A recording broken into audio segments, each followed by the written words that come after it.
With the stresses of our modern lifestyles and the pressures of family and work life, a lot of us often neglect ourselves and totally disregard the importance of resting. Not only does rest do wonders for our physical health, but it's critical for our emotional and mental well-being too. And to further chat to us about the importance of rest and how we can go about adopting the WM3 formula is Charlotte Jean, nutritional therapist. Welcome, Charlotte. Great to have you back. Thank you. Now, I'd like to create this distinction because we're talking about rest now and not sleep. So talk to us about the difference between the two. So Michael, sleep is something that your body will do, whether you tell it to or not. And it has a scientific and physiological background. Okay. But rest is intentional, and we define it as anything that you do that has a non-performance outcome. Okay, so what would you mean by non-performance outcome? So it could be reading a book because you simply enjoy it. Okay. Going for a walk because it's delightful, not because you're exercising or need to get your 10,000 steps. Right. You know, so something that you do where you can simply be. Okay. So it's the being versus the doing of your life. Right. So what is the negative impact of not getting this rest into our lives? So we find when we're not resting, the body starts to deteriorate in very practical and physical ways. So we'll notice that we are short-tempered, our irritability levels are higher, we struggle to focus, we are less creative. So interestingly enough, when we rest, the body can start to enter a different zone of thinking. Okay. It's a lot more nurtured, a lot more creative. You can problem solve better. Right. So it's all your creative and critical thinking skills, you know, that will suffer if you are just operating in the do mode. Yes. You're never able to just sit back, reflect, breathe, be. So it's a part of being a human being. I love it, you know, we're a human being, not a doing. Yes. So I would say it's actually integral to our mental health, our emotional health and our physical health. Okay. It's actually a discipline that we need to learn again, and it's one of the successful habits of the most happy. I like to use the word happy versus successful people because you know, what is success They're different actually? things. Yeah. So it's something that you find people that are healthy, that are giving, and that are resilient do. They just do it. It's just a part of their lives that they've made sure in their day, not just, you know, once a year. In their day, there are little parcels of rest. Absolutely. But now let's talk specific. So you've mentioned a couple of things that are restful, but what are we really talking about in terms of the broader picture? What activities should we be engaging with purposefully to rest? So I've always said to people that if you think about rest, it's something that you do naturally.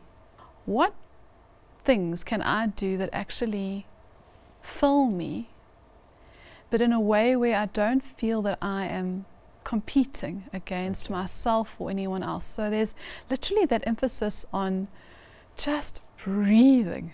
You know, so practical things like for some people, being artistic is restful because they do it naturally. It's an intuitive thing that they do. I love the idea of finding your own things that are restful, because then you can just slip into it and enjoy the ride, literally. Yes, you can. And if you think about it, Michael, we have so many opportunities in our society to actually rest. You know, from parks to concerts to doodling books.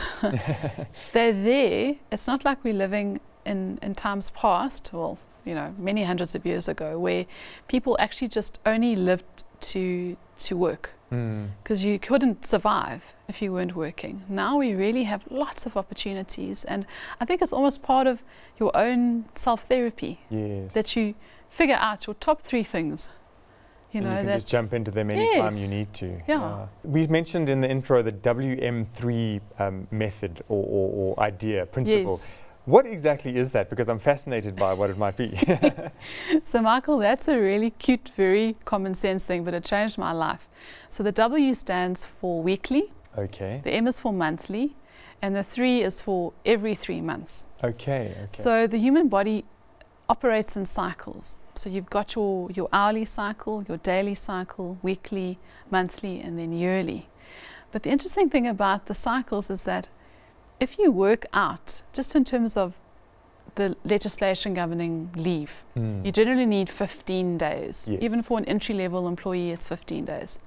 If you're breaking away every 3 months and you're taking 5 days, you've gotten through the whole year. Yes. So every week, at the end of the week, you break away. You do Yes. something that's going to rest you. Every month, you take a day or a weekend, and then every 3 months is your 5-day. Okay, okay. So then you've actually worked out your leave cycles. So the aim with that is to look at your year, to plan your leave in advance, that you never burn out. Okay. So that's probably the most positive benefit of resting, is that it avoids burnout. And burnout is a reality of 21st living. What's fascinating is that it makes so much sense, the WM3, but nobody's ever explained it to anybody. So you've never been able to put it into the structure of your life. And I think the difference it would make to so many people would be enormous. I did it with my my receptionist, who is really my CEO because she's in control of my life. You know, I said to her, please help me, because I have to plan my leave in advance. And if I don't, it doesn't happen. So we literally took this principle. It came from different doctors and physiologists who were looking at how the body needs to rest and when, on average. And it worked so well that I started helping my own clients to do their WM3 at the end of the year. Because then you can plan that next year, and then it also helps you to take advantage of, you know, discounts on holidays. Actually find beautiful locations that you want to go to, you know, instead of trying to rush to find something. Lastminute.com bookings, and then they cost more, and it's also pressure. It's another pressure which you don't necessarily need to be dealing with. No. Yeah, it's fantastic. So let's go one step further, because obviously rest time is very important, but you also need to nourish your body internally with what you're eating and what you're putting into it. So how would that go hand in hand to support or even bolster this restful exercise? Well, I always look at things like intermittent fasting. So intermittent fasting is a really good practice to do once a week. Okay. So if you were saying I'm going to take a break once a week, then fast. Just to have 16 to 18 hours difference between your first and your next meal. Okay.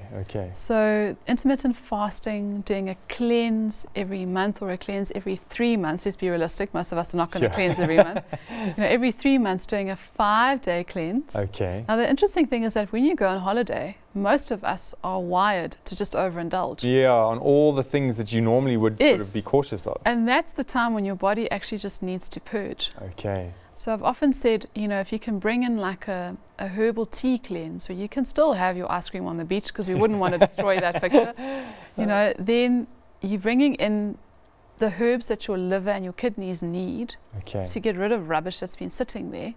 But you're still able to enjoy maybe some of the naughties that you couldn't have had, you know, in your normal everyday 9 to 5. Often people say to me, no, I can't. I have the kind of job, I can't take leave. I say to them, well, then you're just part of creating a greater problem, because legally you actually need to have those 15 plus days a year. They've been built in. If you're in a company that is just not allowing you to take your leave, then there's a problem. You know, you need to deal with that issue and not just become a victim. And Michael, there's one last thing. One life coach was speaking about your envelope.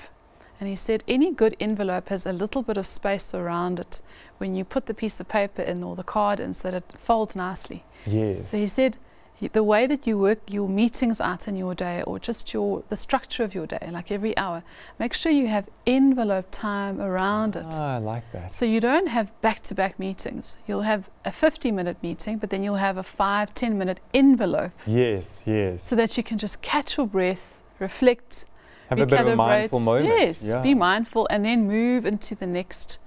So that was also just a lovely concept. Because I suppose that again, in the cycle of an hour, if you've got 10 minutes to recoup, you've got your rest. And then at the end of the day, you can have a bigger rest. And at the end of the week, a bigger rest. And I really, really like that. I think it's such a fantastic principle. So thank you so much for sharing your thoughts around it. And also giving us a little bit of insight into how to make the most of life in so many ways. So thank you, Charlotte. You're welcome. Great.